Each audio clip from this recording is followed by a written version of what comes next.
main story that I think about is when we had the explosion aboard the USS Leyte. We originally was going to be decommissioned.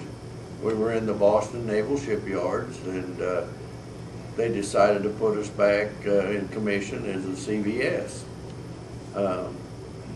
So all the work that we had done was kind of reversed. We started putting all the equipment back in service again. We were a short crew at the time because a lot of boys had been transferred, so we didn't have as many people aboard ship as you would normally have in a full complement on a ship. We'd been testing the catapults to get ready to for them to be seaworthy once again, and after completion of tests upon the catapults, we had a fire and explosion, and killed a number of people aboard ship. I don't remember the exact count now, but it seemed to me like between the civilian engineers aboard, firefighters, and etc., it was around 40 people. We were up on the flight deck, and all of a sudden it sounded almost like somebody just dropped a dumpster full of glass or something on the pier.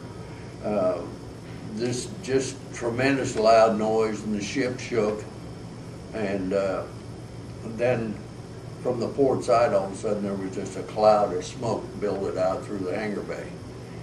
And about that time, general quarters. This is not a drill. This is not a drill. General quarters. General quarters. All hands man your battle station.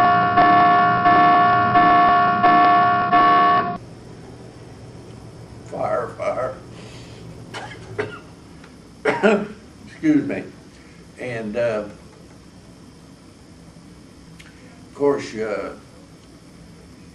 one of the things that's always so dangerous is fire aboard ship. It's you know, there's so many compartments. There's so many passageways which tend to act almost like a wind tunnel.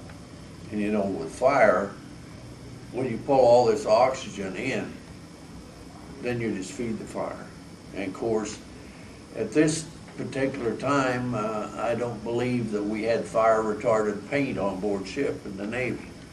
We had just painted a lot of the area below decks on the second deck level with paint, and of course this created flash fires, which just added the problems of our whole situation. We didn't, there was fire stations and stuff that were not totally back in commission because we was putting the ship back in sea readiness. So you'd go to a fire station, maybe there wasn't even any hose on the fire station. So, and the base fire department supplied us with all the hose and equipment they could, you know.